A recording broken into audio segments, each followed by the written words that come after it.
Master minds commerce చదవాలనుకునే 10th inter విద్యార్థుల తొలి ఎంపిక. నమస్కారం, వెల్కమ్ టు సుమన్ టీవీ. నేను గీతాంజలి. జూన్ 25వ తారీఖున జ్యేష్ఠ అమావాస్య. ఈ అమావాస్య విశిష్టత, అలాగే ఆ రోజు పాటించవలసిన నియమాలు, చేసుకోవాల్సిన పరిహారాలు తెలుసుకుందాం. వివరించేందుకు ప్రస్తుతం మనతో పాటు ఉన్నారు ప్రముఖ జ్యోతిష్యులు బ్రహ్మశ్రీ నందిభట్ల శ్రీహరి శర్మ గురువు గారు. వారితో మాట్లాడదాం. గురుగారు నమస్కారం అండి. వాగర్థావివ సంపృక్తౌ వాగర్థ ప్రతిపత్తయే జగతః పితరౌ వందే పార్వతీ పరమేశ్వరౌ. ఆదిత్యాయ చ సోమాయ మంగళాయ బుధాయ చ గురు శుక్ర శనిభ్యశ్చ రాహవే కేతవే నమః. శృంగేరి జగద్గురు పీఠాధిపతులకి, కంచి పీఠాధిపతులకి నమస్కారములు తెలియజేసుకుంటూ కార్యక్రమాన్ని ప్రారంభిద్దాం. గురుగారు, జ్యేష్ఠ అమావాస్య విశిష్టత ఏంటి? ఏమైనా ప్రత్యేకత ఉందా? ఈ రోజున ఏమైనా నియమాలు పాటించాలా? ఏమైనా పరిహారాలు చేసుకోవాలా? ఎవరు ఏ విధంగా చేసుకోవాలి తెలియజేయండి. జ్యేష్ఠ బహుళ అమావాస్య 25వ తారీఖు రోజున ఏర్పడిందమ్మా. మృగశిర నక్షత్రంతో కూడుకున్నటువంటి, ఆరుద్ర నక్షత్రంతో కూడుకున్నటువంటి అమావాస్య. అమావాస్య ప్రధానంగా ఇందులో విశేషం ఏంటంటే ఆరుద్ర నక్షత్రం రావడమే చాలా విశేషం. ఎందుకనంటే సహజంగా పిశాచ రూపాన్ని సూచించే గ్రహము రాహు. ఈ రాహు కింద చెప్పబడినటువంటి నక్షత్రములు ఏంటి? ఆరుద్ర, స్వాతి, శతభిషం. సో పిశాచ రూపం అంటే అర్థం ఏంటంటేనమ్మా, అంటే మరణించినటువంటి వ్యక్తి యొక్క ఆత్మ చక్కగా దివ్యలోకానికి చేరుకొని నరకమో స్వర్గమో ఏదో ఒకటి అనుభవించి మళ్ళీ జన్మెత్తాలి. అయితే దుర్మరణం పాలైనటువంటి ఆత్మలు అంటే road accident, fire accident, suicide attempt, నదిలో బావిలో పడి చనిపోవడం, ఇంట్లోంచి వెళ్ళిపోవడం, లివర్ ఫెయిల్యూర్, కిడ్నీ ఫెయిల్యూర్, క్యాన్సర్తో చనిపోవడం, లేదా 60 సంవత్సరాల లోపల ఏ విధంగానైనా చనిపోయినా, ఎలాగైనా చనిపోయినా, అలాగే దీర్ఘకాలిక రోగాలు అంటే లివర్ ప్రాబ్లం, కిడ్నీ క్యాన్సర్ రోగాలతో పాటు చెప్పాలంటే నర్వ్ సిస్టమ్తో బాధపడుతున్న పెరాలసిస్ అట్లాంటివి, డయాబెటిక్, థైరాయిడ్, బీపీ, ఇవన్నీ దీర్ఘకాలిక రోగాలే కదా.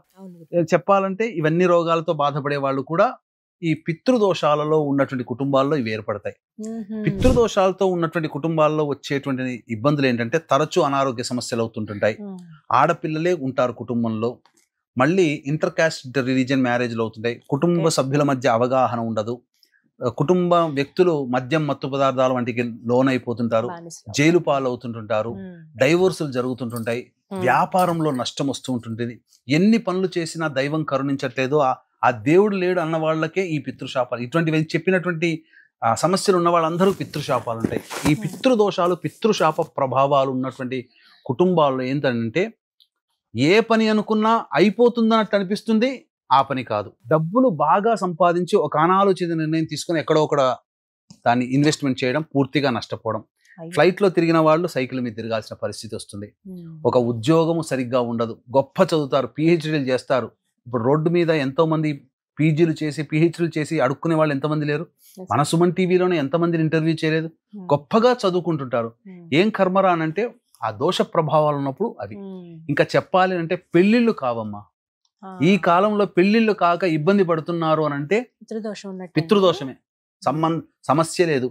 1కి 4-5 పెళ్లిళ్ళు అవుతున్నా సంతానం కలగకపోయినా పితృశాపమే. ఇక తల్లిదండ్రుల మాట పిల్లలు వినట్లేదు, చెడ్డదారిలో పోతున్నారంటే పితృశాపాలు ఉంటేనే. లేకపోతే పూర్వకాలంలో ఇవన్నీ ఉన్నాయా? ఎక్కడో రేరుగా ఉండేది. ఇప్పుడు ప్రతి కుటుంబంలో ఉంది. అంటే ఒక రకంగా చెప్పాలి అంటే 100కి 99% మంది ఈ పితృశాపాలతో బాధపడుతున్నారు. కాబట్టి ఇటువంటి అమావాస్య అద్భుతమైనటువంటి కలయిక. ఆరుద్ర నక్షత్రము, అమావాస్య ఉన్నటువంటి రోజున సాధారణంగా పితృదేవతల్ని ఆరాధన చేయాలి. ముఖ్యంగా అంటే పిండ ప్రధాన కార్యక్రమం మరియు తిలలతో తర్పణాది కార్యక్రమాలు చేయాలి. ఇవేవీ చేయలేనటువంటి వాళ్ళు బ్రాహ్మణుడికి స్వయంపాక దానం చేయాలి. పితృశాప ప్రభావాలు ఉన్న వాళ్ళు పితృదోష పరిహారం చేసుకోవాలమ్మా. చాలా మంది అనగానే చెప్పగానే గూగుల్ తల్లి ఉంది కదా, మనకు సిరి ఏంటి ఇవన్నీ చెప్పనగానే అన్ని చెప్పేస్తుంటది కదా, అలాగే గూగుల్ తల్లి దగ్గరికి వెళ్ళిపోతాం. పితృదోషము ఎక్కడ అనగానే అన్ని లిస్టు పంపిస్తుంటది. టకటక మన వాళ్ళు అద్భుతం, గురువు గారు పితృదోషాల గురించి చెప్పారు, మనం గూగుల్లో చూసుకున్నాం అనగానే అటు ఎక్కడో మహారాష్ట్రనో లేకపోతే తమిళనాడో లేకపోతే కర్ణాటకలోనో ప్లేస్లు వస్తాయి. వాళ్ళకి ఫోన్లు చేస్తారు, అద్భుతమైన విషయం. న్యూయార్క్ కూడా ఇంత సంతోషపడలేదేమో, కానీ మన వాళ్ళు గొప్పగా సంతోషపడిపోయి పోతారు అక్కడ. ఇక్కడ మన వాళ్ళని తప్పు పట్టడం కాదమ్మా, కానీ వాళ్ళు చేసేటువంటి వాళ్ళకి తెలియకుండా జరిగే నష్టం ఏంటనంటే, అక్కడ ఫోన్ చేయగానే ఫోన్లు ఎత్తే వాళ్ళు పండితులు ఎత్తుతారు, మాట్లాడతారు, అన్ని వివరాలు చెప్తారు, రండి అని అంటారు, పోతారు, మన వాళ్ళు పోతారు. మాట్లాడిన వ్యక్తి చేయించడు. వాళ్ళ గ్రూప్ లో ఒక 10-15 మంది ఉంటుంటారు. ఏమైపోతుంది, ఎవరికొరకు అప్పచెప్తారు. 10-15 మంది అందరు పర్ఫెక్ట్ చేయించరు. అందుకని ఈ దోషాలు ఉన్నాయి. పితృశాపాలు అనేటువంటివి తెలుసుకొని ఒక గురువు ద్వారా వెళ్లకుండా వాళ్ళకింతటి వాళ్ళు నిర్ణయం తీసుకోవడం పోవడం వల్ల ఇప్పుడు మనకు ఎక్కడికైనా వెళ్ళినప్పుడు తెలిసిన వ్యక్తిని అడిగి పోతున్నాం. పోయినప్పుడు ఆ వ్యక్తి మనకు మంచి గైడ్ చేస్తాడు. తెలియని ప్రాంతానికి పోయినప్పుడు జరిగిన నష్టాలు ఏంటి? ఇప్పుడు ఈ మధ్య చూసామా, మేఘాలయాలో ఏం జరిగిందో తెలుసు కదా. తెలవని ప్రాంతానికి వెళ్ళారు, అక్కడ మరణించడం జరిగింది. అంటే తెలవని వ్యక్తుల దగ్గర పోయినప్పుడు మనము అక్కడ సరిగ్గా జరగదు అమ్మా. ఎందుకనంటే ఎవరికి కూడా ఈ యొక్క పిండ ప్రదానం ఇవన్నీ కూడా పూజా కార్యక్రమాలు సరిగ్గా నిర్వహించి ఉండరు. పితృ కార్యక్రమాలు పూజల విధానంలో తేడా ఉంటుంది. మన ఇంట్లో చేసుకునే పూజలు, అభిషేకాలు, హోమాలు లాగా అనుకుంటారు, అక్కడ పోయేసరికి తడబడుతుంటుంటారు. ఈ తడబాటు చేయించే వాళ్ళకి అడ్వాంటేజ్ అవుతుంది. అందుకని ఏం చేస్తారు, యజ్ఞోపవీతం ఉన్నటువంటి వాళ్ళకేమో శాస్త్రోక్తంగా, యజ్ఞోపవీత ధారణ లేని వాళ్ళకి పురాణోక్తంగా చేసి పంపిస్తున్నారు. తూతూ మంత్రంగా గంట. మరీ ఈ మధ్య అయితే ఇక్కడ నుంచి పులోమని బస్సుల్లో వేసుకోబోతున్నారు, 100 మందిని ఒకేసారి వేసుకోబోతున్నారు. తర్వాత ఏం జరుగుతుంది, గంటలో 45 నిమిషాల్లో పూర్తి కానియండి అని చెప్పి హింటించేసేస్తారు. అక్కడ 45 నిమిషాల్లో పూర్తి చేస్తున్నారు. ఇది జరుగుతుంది అక్కడ తంతు. కాబట్టి అలాంటిది కాకుండా ఈ పితృదోష పరిహారం 4 గంటలు పడుతుంది. 4 గంటలు. ఇటువంటిది ఈ మధ్య చాలా మంది చేసేటువంటి అబద్ధపు ప్రచారం ఏంటంటేనమ్మా, ఉన్నవే 27 నక్షత్రాలు. 27 నక్షత్రాల్లో దుష్ట నక్షత్రాలు కొన్ని ఉన్నాయి, రాక్షస గణ నక్షత్రాలు అంటారు. అందులో జన్మిస్తేనే దోషము, అంతే తప్ప జనన దోషం అంతే. కానీ ఏకరు పెట్టేస్తారా, ఆకారం నుంచి ఆ ఈ అన్నట్టుగా లెక్క పెట్టి ఆహా వరకు చదువుకుంటూ పోతారు కదమ్మా. అట్లా 19 ఉన్నవి 27 నక్షత్రాల్లో 19 నక్షత్రాలు ఏదో పాట పాడినట్టు చదువుకుంటూ పోయి ఆ 19 నక్షత్రాల్లో పుడితే పితృదోషం అంటున్నారు. ఇది ఎక్కడా శాస్త్రంలో లేదు. ఇటువంటివన్నీ కూడాను జనాలు తెలియక మాకంటే మాకుంది అనుకుని పోయి చేసుకుంటున్నారు. తద్వారా ఏమంటారు, తలకాయ నొప్పి లేస్తే మోకాలికి మందు రాసినట్టుగా ఉంటుంది. కాబట్టి అటువంటివి చేయకూడదమ్మా. కాబట్టి డైరెక్ట్ గా వెళ్ళి చేసుకోవడం కంటే కూడా ఒక గురువు ద్వారా వెళ్ళడం అనేటువంటిది సహేతుకం. ఏమవుతుంది, పెద్ద తేడా ఏమీ రాదు, 1000-2000 తేడా ఉంటుంది అంతే. స్వయంగా వెళ్ళినా గురువు ద్వారా వెళ్ళినా ఒక 1000-2000 తేడా ఉంటుంది అంతే తప్ప పెద్ద మార్పు అంటూ ఏమీ ఉండదు. కానీ మీకు ఎటువంటి అంటే ఆ 1000-2000 కోసం మొహం చూసుకుంటే రేపు పొద్దున ఏమవుతుందంటే సరిగ్గా చేయించకపోవడం వల్ల ఫలితం రాదు. ఇంత చేసి బాధపడాల్సి వస్తుంది ఫలితం లేకుండా. కాబట్టి వీక్షించేటువంటి ప్రేక్షకులు చక్కగా ఇటువంటి పితృదోష కార్యక్రమం మన పీఠం ఆధ్వర్యంలో ప్రతి నెల జరుగుతుంది. అలాగే ఈ యొక్క జ్యేష్ఠ బహుళ అమావాస్య 25వ తారీఖు రోజున మన పీఠం ఆధ్వర్యంలో జరుగుతుంది. అవకాశం ఉన్న వాళ్ళు కార్యక్రమ తదనంతరం కాంటాక్ట్ చేసి పూర్తి వివరాలు తెలుసుకోవచ్చు. 24వ తారీఖు రోజున బయలుదేరుతున్నాం.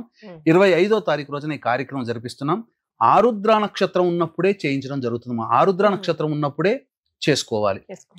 ఎందుకు అనంటే చాలా విశేషం. ఎందుకంటే ఆ యొక్క పితృ మారకత్వాన్ని, పిశాచత్వాన్ని సూచించేవాడు రాహు. అటువంటి రాహు నక్షత్రం ఆరుద్ర నక్షత్రం. పైగా ఆరుద్ర నక్షత్రము గురువు బుధులతో కలిసి ఉంటుంది ఆ రోజున. కాబట్టి నరకలోకంలో బాధలు పడుతున్నటువంటి ఈ పితృశాపాలకు గురైనటువంటి ఆత్మలకి విముక్తి కలుగుతుంది. సింపుల్ గా ఎందుకు చేసుకోమంటారనంటే, చనిపోయినటువంటి వాళ్ళ యొక్క ఆత్మ మోక్షాన్ని పొందకుండా, వాళ్ళ డెస్టినీ వాళ్ళు వెళ్ళకుండా ఏమవుతుందంటే ఒక రకమైనటువంటి బాధను అనుభవిస్తుంది. అది నరకయాతన అంటారు. నన్ను ఎవరైనా మీ వాళ్ళ వంశంలో వాళ్ళకి తెలియజేస్తుంది. ఆ తెలియజేసే క్రమమే ఈ యొక్క కష్టాలు నష్టాలు అనేటువంటివి. ఇప్పుడు ఎందుకు మనకు కష్టాలు పడుతున్నాం రా అంటే దీనికి కారణం ఈ పితృశాపాలు. కాబట్టి ప్రతి ఒక్క కుటుంబంలో ఈ యొక్క పితృదోషాలు ఉన్నాయమ్మా. కాబట్టి ఖచ్చితంగా చేసుకోవాల్సిందే. మారు బలులు కోరుకుంటాయి. ఒకసారి జరిగింది మళ్ళీ ఇంకొక మారు బలులు జరుగుతుంది. కాబట్టి అవకాశం ఉన్న వాళ్ళు చక్కగా ఈ యొక్క కార్యక్రమంలో 24వ తారీఖు రోజున బయలుదేరుతున్నాం. 25వ తారీఖు రోజున కార్యక్రమం జరిపించుకొని మళ్ళీ 26 ఉదయం కల్లా వచ్చేస్తాం. కానీ ఎట్టి పరిస్థితుల్లో కూడా ఇప్పుడు చెప్పినటువంటి కొన్ని 19 నక్షత్రాలు చెబుతుంటుంటారు. ఆ నక్షత్రాలు పుడితే పితృశాపము కాదండి. ఉన్న 27 నక్షత్రాల్లో 11 నక్షత్రాలు పుడితే నక్షత్ర జనన దోషము. అసలు పితృశాపం అంటే ఇంతకుముందు చెప్పినటువంటి లక్షణాలన్నీ మీ కుటుంబంలో ఉంటేనే పితృదోషము తప్ప నక్షత్రంలో పుడితే పితృదోషము అది శాస్త్రము కాదు. అది అటువంటి దాన్ని మీరు గ్రహించకండి అని చెప్పవచ్చు. చక్కగా వివరించారు గురుగారు. ధన్యవాదాలండి. సర్వం శ్రీ ఉమామహేశ్వర పరబ్రహ్మార్పణమస్తు.